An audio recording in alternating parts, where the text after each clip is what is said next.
I'm really excited to be chairing the very first panel of this year's Digital Euro Conference. My name is Lena, I'm a board member of the Digital Euro Association, and I'm joined with 4 excellent panelists. So as Marcel already introduced, we will be talking about private sector alternatives. We've already heard everything that the Euro system and the Bundesbank is doing, but the private sector isn't just sitting there and watching everything. They've been very, very active, and I'm sure we'll learn all about it now.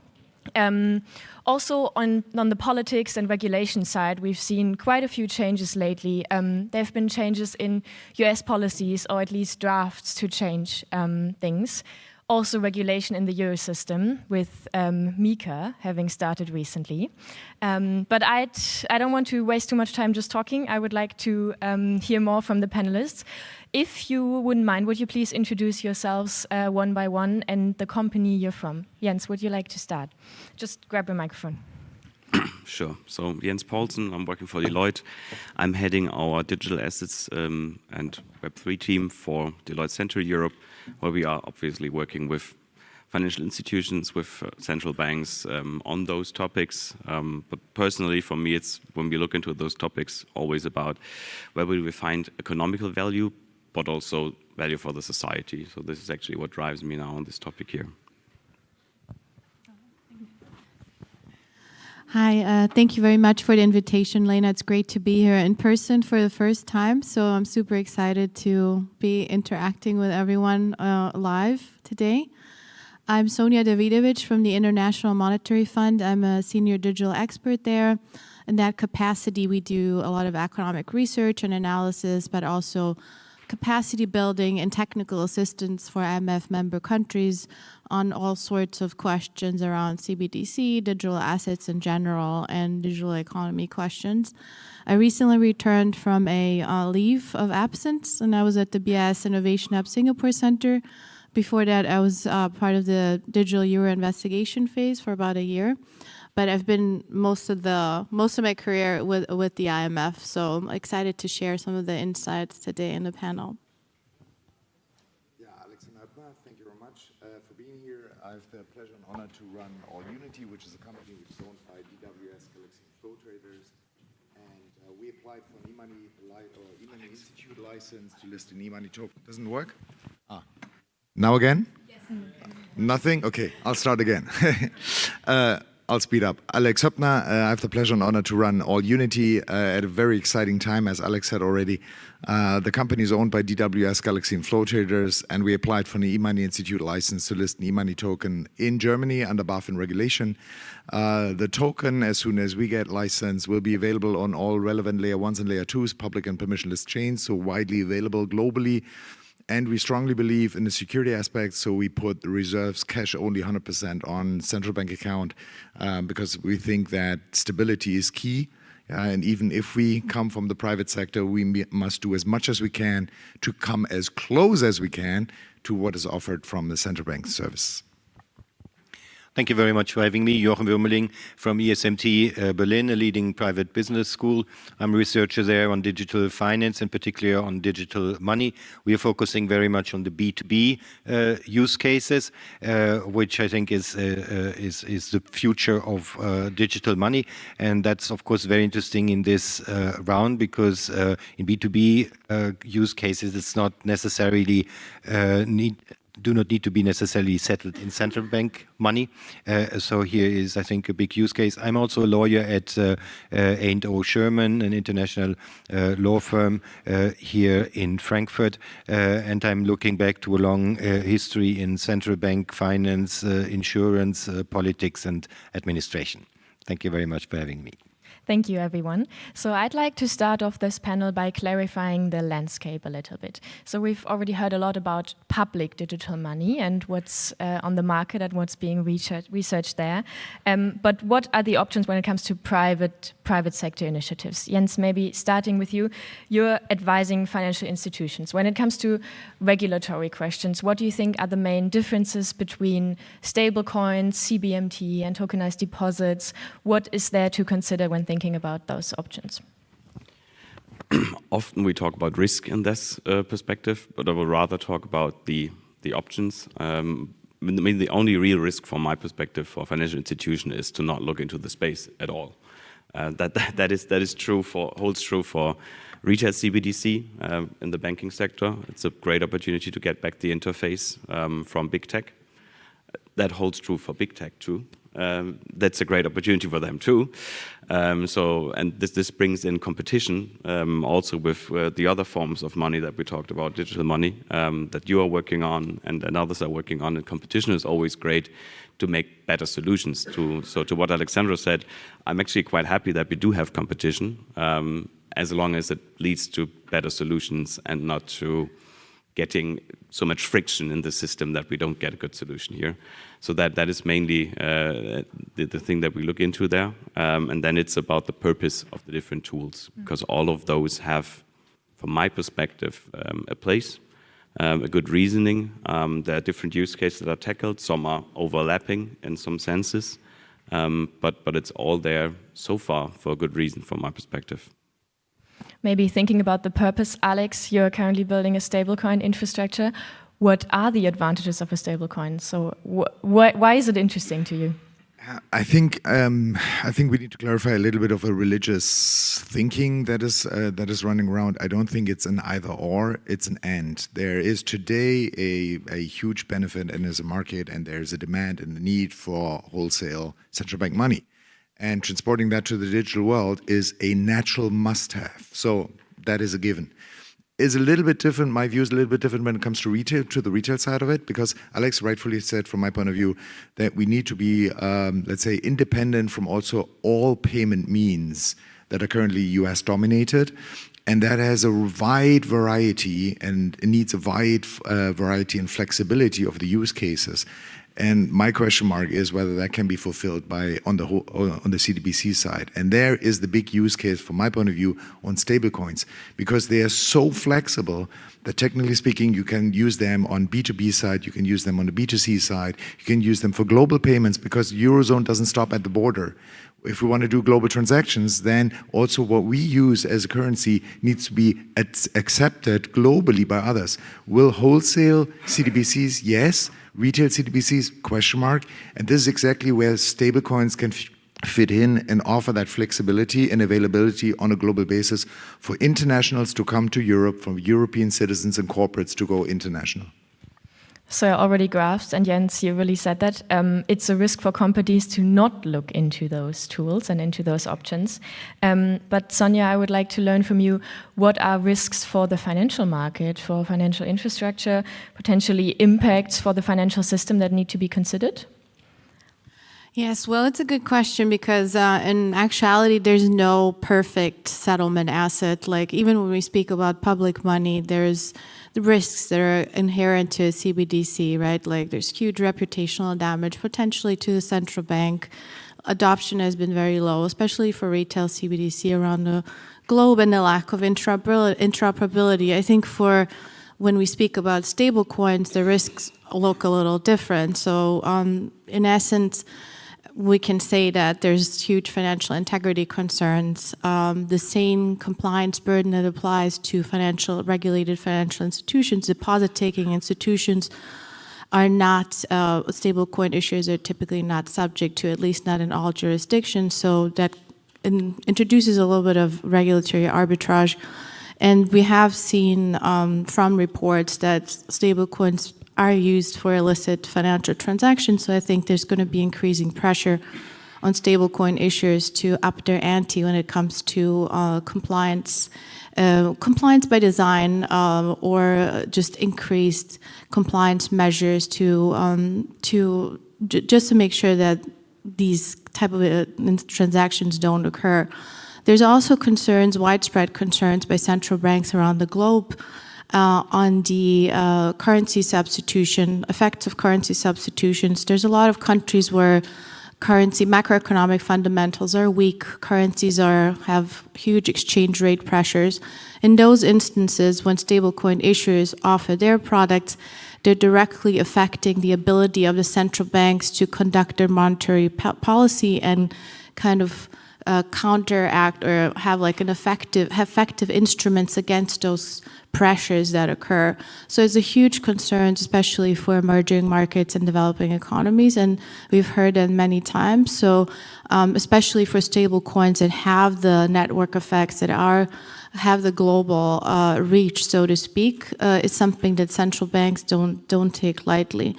And then finally, I would say that a lack of interoperability, I think that all like public and private sector settlement assets are marred by. Like we still see a lot of interoperability issues, not just vertically within the domestic financial systems, like with other banking or payment systems, but also horizontally when it comes to cross-border payment solution. Of course, stablecoins have been a lot faster in adopting solutions that scale across borders, more so than central bank digital currencies, but we do have to think seriously about how we will integrate with legacy payment systems because they're going to be here to stay for a while. Thank you. And turning to you, Joachim, would you agree to the risks that Sonja just mentioned, or do you see them too? And maybe also a question for Alex. Sonja talked about potential illicit transactions happening with stablecoins. I could imagine you also have an opinion on that. Well, no, I agree very much. Well, financial stability, of course, is based on the confidence of market participants in the system.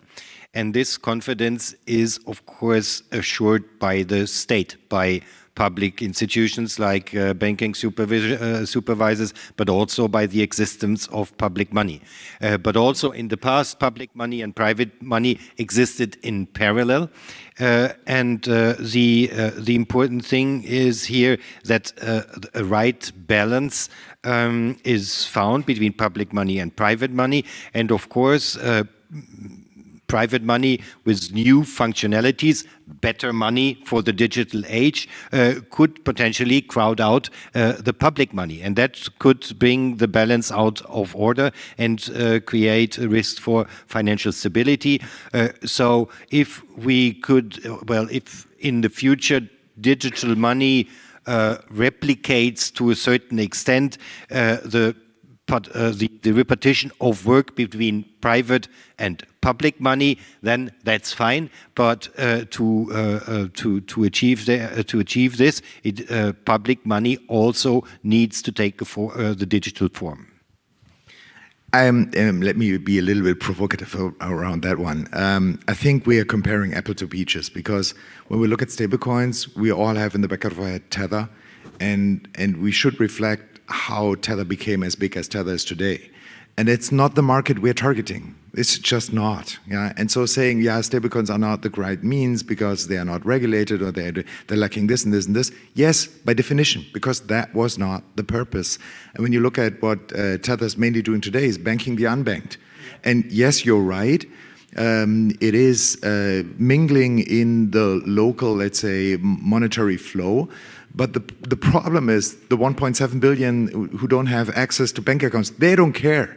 They can't pay their stuff. They need something, and Tether's there.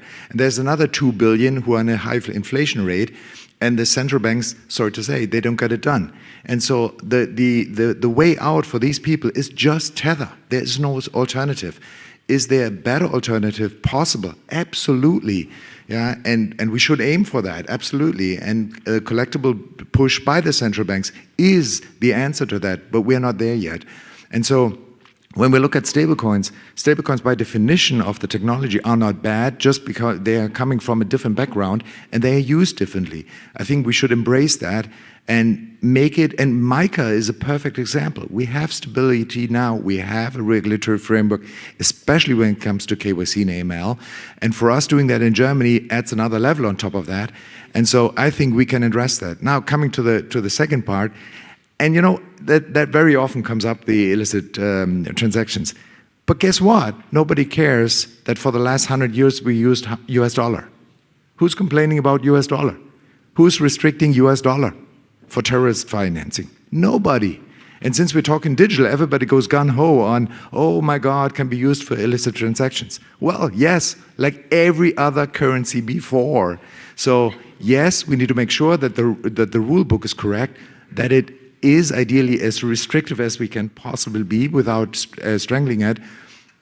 But yeah, whenever there's a currency, there's a potential for illicit transactions. No, that's very true. My argument, though, is that, and you're right in that central banks have been very slow, and it's a very complicated and complex endeavor to issue, especially a retail CBDC. So I see the point, and then somebody stepped in to fill the market gap. Where I disagree, though, is where we see that, you know, the currency just takes over, so to speak, the economy, because I think it's not to be underestimated if the central bank loses its ability to conduct monetary policy. I mean, we see that when we have high inflationary pressures, all of a sudden the hands of the banks are tied. And while the consumer may not care immediately when they receive their remittances, it's great for from a financial inclusion aspect, but in the long term, the repercussions of high inflationary pressures or exchange rate pressures are devastating on the whole local economy, including those consumers that receive their remittances from overseas. So I wouldn't take that lightly, because there's a reason why central banks have monetary instruments at their disposal to be able to ease those pressures once they lose that ability, and that is very much the case for emerging markets and developing economies. I cannot emphasize that enough. It becomes very difficult to manage any of those pressures. So while probably, you know, lots of central banks, for example, have taken Libra a couple of years ago as an impetus to issue a central bank digital currency, we don't necessarily have the same thinking right now. This was years ago. But I do see the concern as a legitimate one as a policymakers who actually have the mandate of ensuring price stability, and in some countries even like a level of employment. So I wouldn't just discard that as the consumer doesn't care, because in the long term they will be affected by those pressures that arise from a currency substituting the local national currency. This is why I said a little bit provocative on that one. And I think that when you look at the 1.7 and 2.7, there's several billions left, and they pretty much care. The question for me is the right answer to that, let's say, neglecting it and pushing it to the sideline, or is the right answer for a central bank to step in and say, hey, we take part of that, actually we step in, and for our point, just making a weird, like, we just take a part of all unity and make sure it stays within the boundaries. So you can be inclusive, or you can just push it to the sideline. And I'd say, let's make it inclusive. And to that point, sorry, but that triggered some thoughts there. You talked about mandate also. So the question is also, where is the mandate of a central bank? It's stability, it's inclusivity.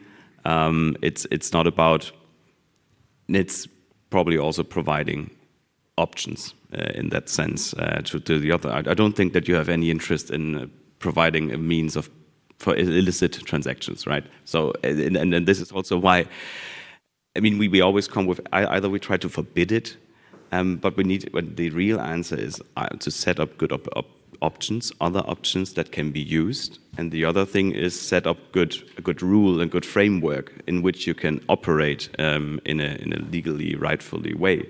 But the answer cannot be to try to forbid stuff. I mean, try to forbid unhosted wallets, which is technically, I mean, that's where it starts, right? That's where I always lose the path. Just a cynical remark, the most prominent means of payment for illicit actions is central bank money, cash. Yeah. Actually, a question has just popped up on Slido, a question from the audience. So someone said about those illicit transactions, so far they've mostly been made by like central bank money or with central bank money. Would a euro stablecoin even affect this? Would the illicit transactions even go up or down? I assume no. Do you have any other thoughts on that? I think that generally speaking, when we talk about the rising of the digital economy, it is also substituting a lot of stuff which is more, let's say, offline right now. So I don't see that it is exploding in a sense. We're swapping. Right now we're just swapping. And that means for me, might be a little bit more, might be a little bit less. Overall, it will not change dramatically, depending on the rule book. So if we have a sound rule book, I think it will be literally the same. And actually programmable money, on which level it ever is structured, has the ability to actually prevent it even better than the classic currencies that we have, or currency means that we have. It will take some time because that comes at a cost of flexibility and availability. But I think ultimately it is the perfect means to actually prevent it. But we have to learn how to use it to not come to a conclusion that we strangled actually the market because we cannot find out what is really illicit and what not.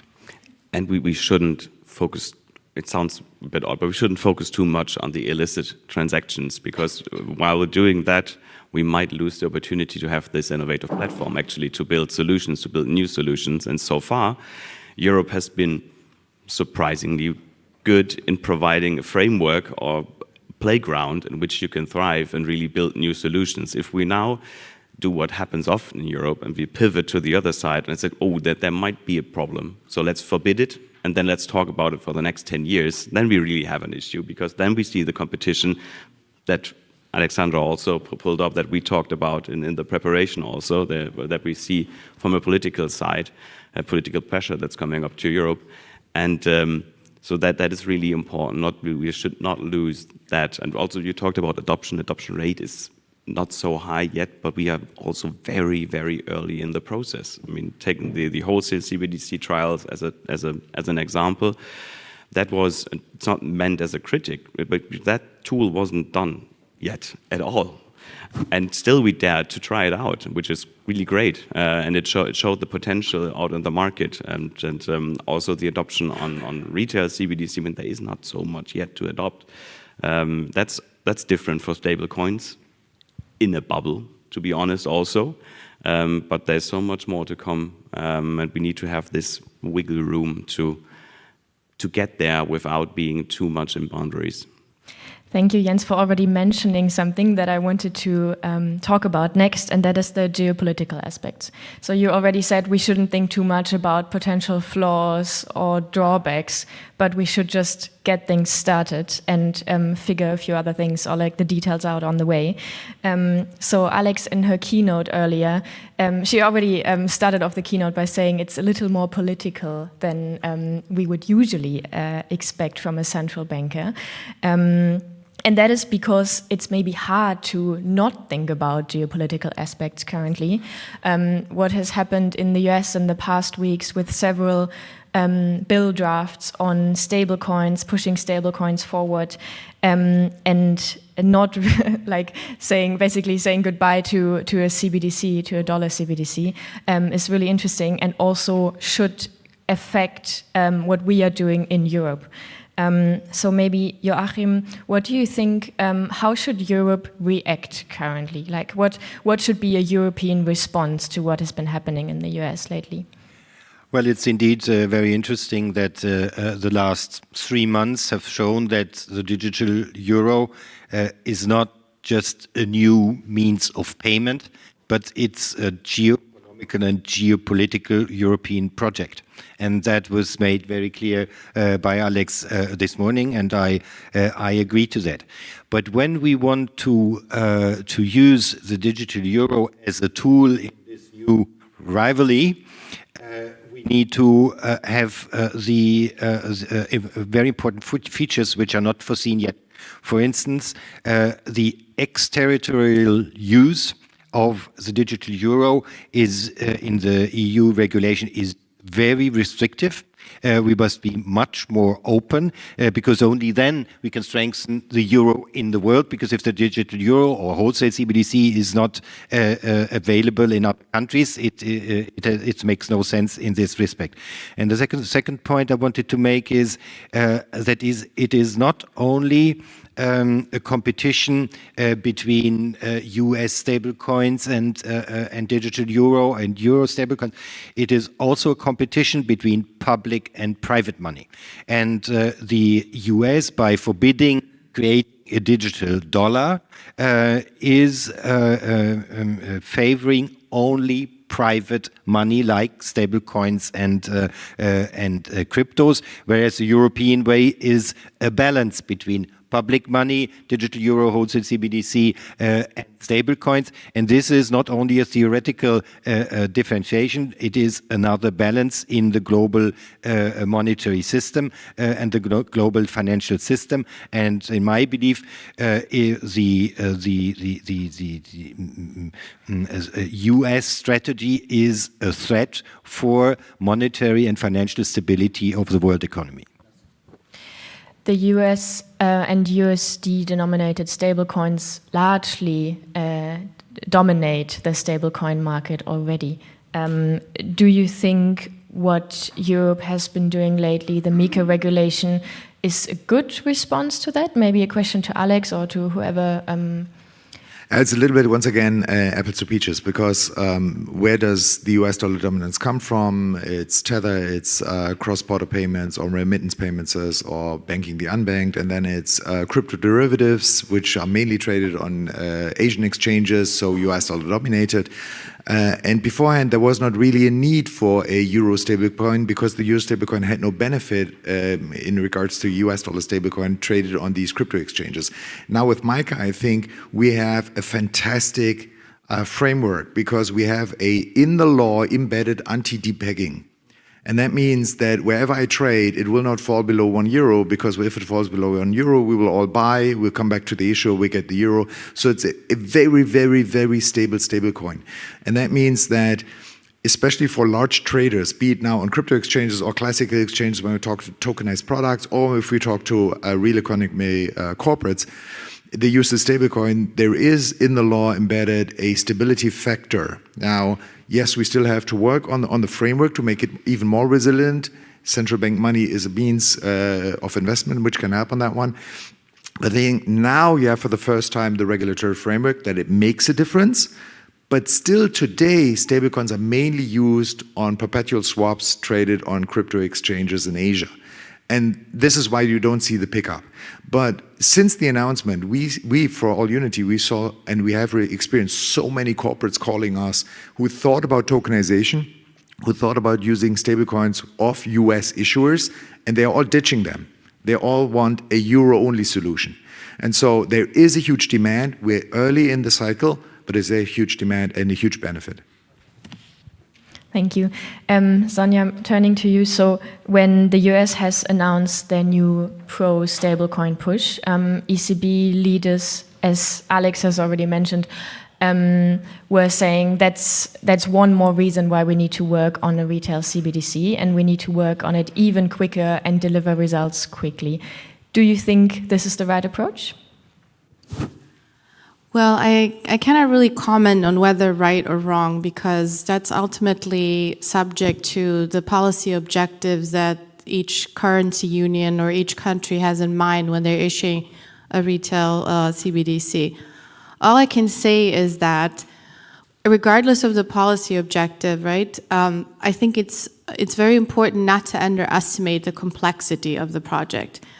I mean, I'm just saying that because there's a whole lot more pressure on central banks because of the potential reputational damage that might incur to the lender of last resort, which is the economic function of the central bank in the currency union or in a country, to get it right. Stablecoin issues have the luxury of failing and trying again and doing all sorts of funky stuff. Central banks cannot afford that, so they have to get it right from the first go. So the appetite for risk is very low. There's a risk-averse institution. So all I'm saying is, I guess, that it's important to keep that in mind because it cannot be just a reaction to the current political events or, just a knee-jerk, jump the gun, we need this quickly now. It doesn't work that way.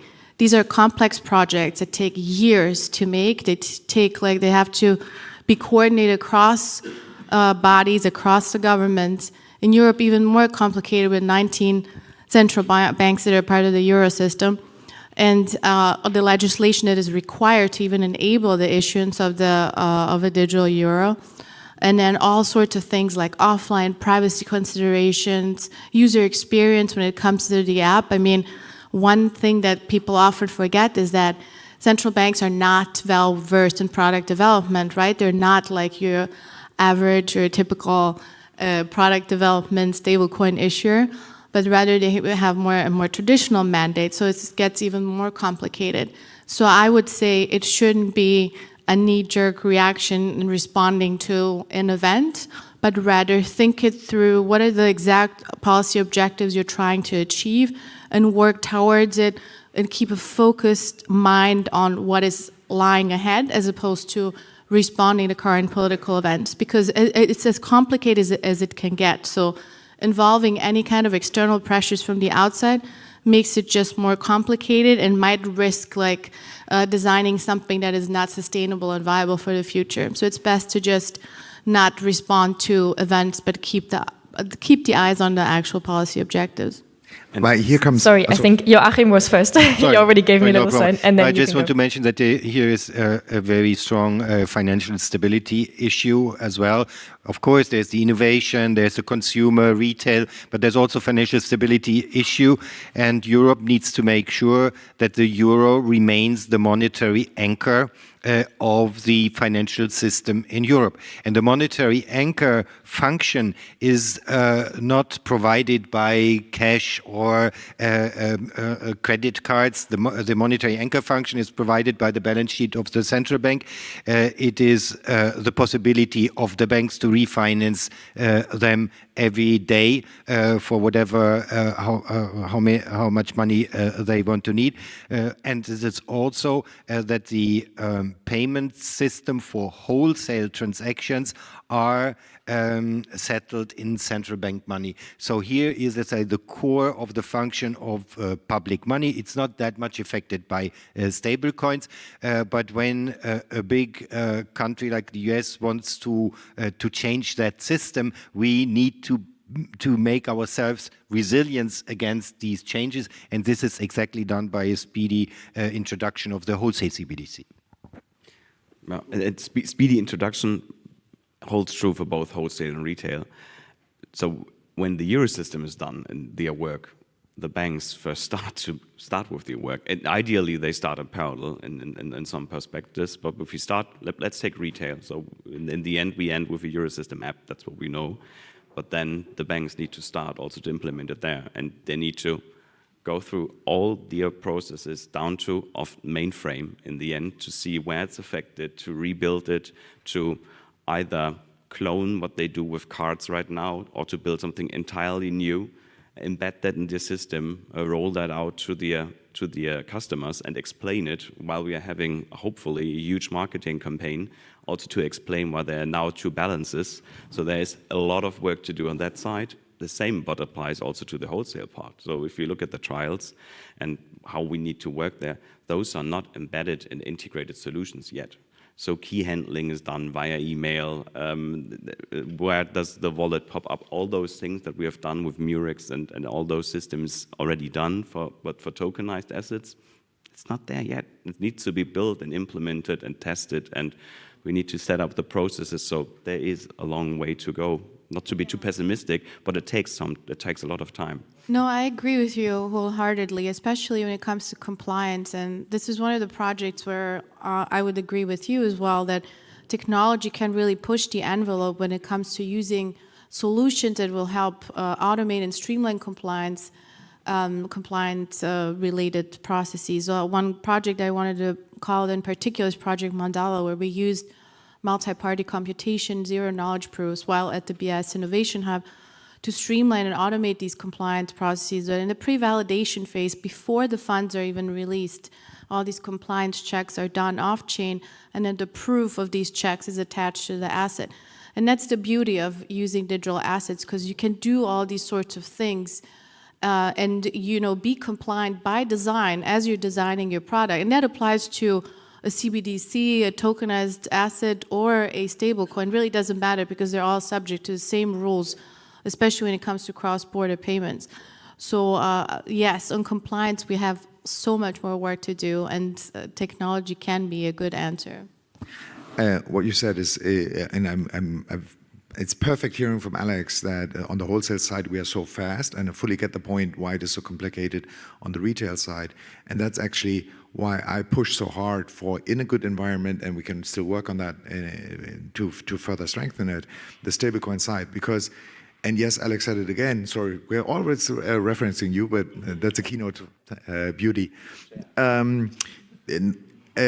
Signing an executive order doesn't mean it's getting implemented. But if you assume it gets implemented, then we need to have, at the same point in time, an answer.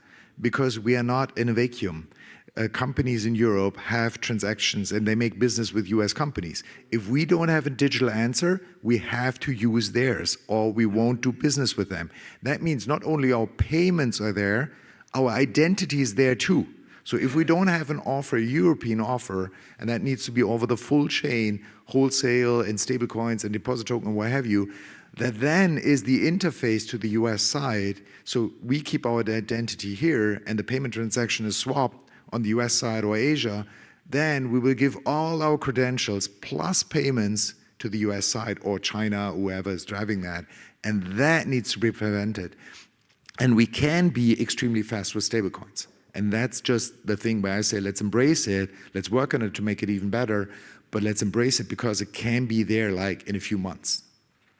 Well, we need to be mindful of the time. We only have 4.5 minutes left. I want to talk about one question that came up on Slido.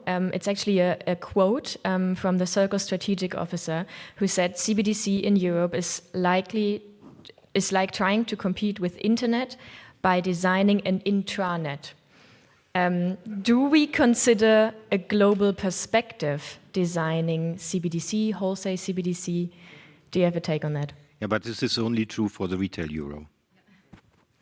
It's actually talking about wholesale CBDC, but that's just the question. But for the right here who can ask. There's a chair. For the retail euro, it's true because it's a closed system, but the wholesale CBDC can be designed very openly, and that's what my demand was, to design it openly that it can be used worldwide. Okay, so I see a lot of disagreement on the panel. I mean, I think that what I said earlier is also applies to wholesale CBDC. We have to not just think about interconnecting wholesale CBDCs across borders, but also interconnecting with RTGS and other payment systems. I think it would be a missed opportunity. Like the Bundesbank Trigger Solution is a perfect example of how you can bridge the two worlds. BIS Innovation Hubs work really hard on coming up with projects that enable interoperability across wholesale CBDC systems, but also instant payment systems, because we cannot assume not every country has a wholesale CBDC in place, and they may not even have one for the foreseeable future. So we have to really expand our horizon on how we think about cross-border interlinkages. I think that it points to a very important issue, and that's interoperability of stablecoins to CBDC and reach beyond the border. And of course, the trigger solution has its limits at the boundaries of the target system. So it is not possible to use it beyond the Eurozone.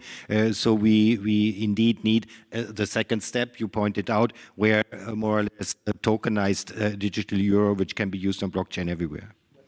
Okay, to wrap up, quick questions for you, and I'm asking for quick answers.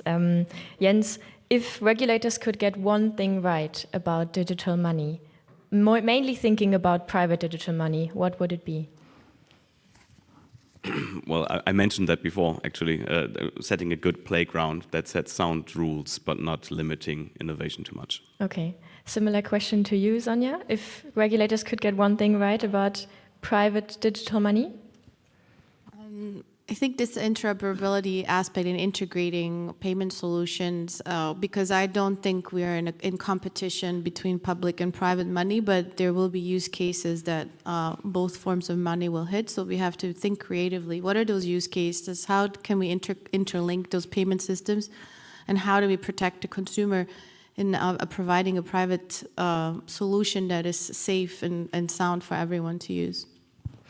Alex, what is the biggest misconception about stablecoins that needs to be corrected? Stablecoins are not crypto. they're still somehow deemed as crypto assets, and then I don't get a bank account, which is ridiculous. Stablecoins are not crypto. I like this quick and concise answer. And Joachim, looking Try my best. Looking 5 years ahead, what will play the biggest role in financial markets? CBDC, CBMT, or stablecoins? There will be a balance which will be made by the markets. My hope is that the balance between private money and public money will still allow that the financial system remains stable. On point. Perfect. Thank you so much. I really enjoyed this discussion. And Thank you. Yeah. Thank you.